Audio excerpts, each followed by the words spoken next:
I've obviously done a lot of work on Klaus Schwab and the World Economic Forum as I went through earlier. I have an idea of what Klaus Schwab himself is, but what do you think his role that he's playing is officially in your view?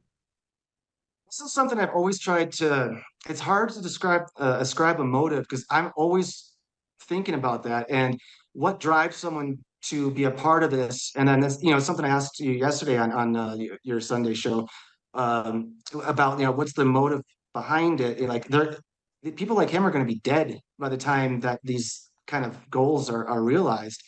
And first of all, it was like, well, these people don't think like I do. These people think differently. And then I don't know, once you get that, actually, that was something I wanted to ask you about because I really don't know, because you've delved more into his history.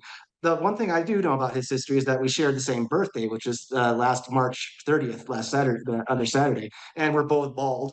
So we've got that in common. But so I try to go through that perspective.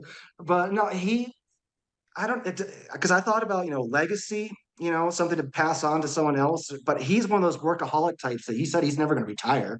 He's going to just keep pushing and pushing and pushing and building these alliances and networks and things. So I don't know if some kind of this maniac, egotistical, godlike, messianic savior complex comes into play. But it's just people who I think he thinks he's generally doing good for the world. But I don't know, like when you hear about maybe little stories about him behind closed doors, like does he become unhinged and go into a tantrum or anything like that? I don't know. I'd love to know more stories about that. Yeah, I think it's a baseline. He that's why he was chosen, because he's constantly calm and able to control his output to look calm and rational. That's the feeling I got. That's why he was selected for this role, in my opinion. But yeah, it's hard because he's supposedly the lifetime leader of the World Economic Forum, isn't he? So does Yeah, that but get handed down to Olivier Schwab or Nicole Schwab afterwards, do you think? Or do you think that it's the World Economic Forum will last, will sort of disintegrate and a new a replacement will arise? well, whatever it is, whatever form it takes, the ideas are going to live on. So Schwab is going to come and go. There's going to be another Schwab. There's going to be another Kissinger. There's going to be another, who else? Soros.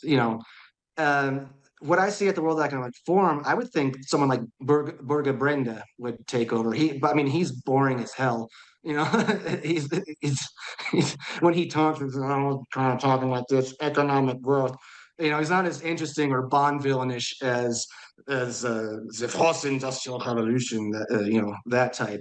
So they're kind of lacking a good figurehead. But even if because I see calls around social media, abolish, the WEF. Well, if you do, just another one's going to pop up, or something else is going to morph together. So it's the ideas. That's why even in my writing, yeah, I go after unelected globalists, but it's more like I go after the ideas. People who just go after the person, ad hominem or whatever. It's kind of lazy. If you attack the ideas and ridicule them, then they'll just become irrelevant, in my opinion.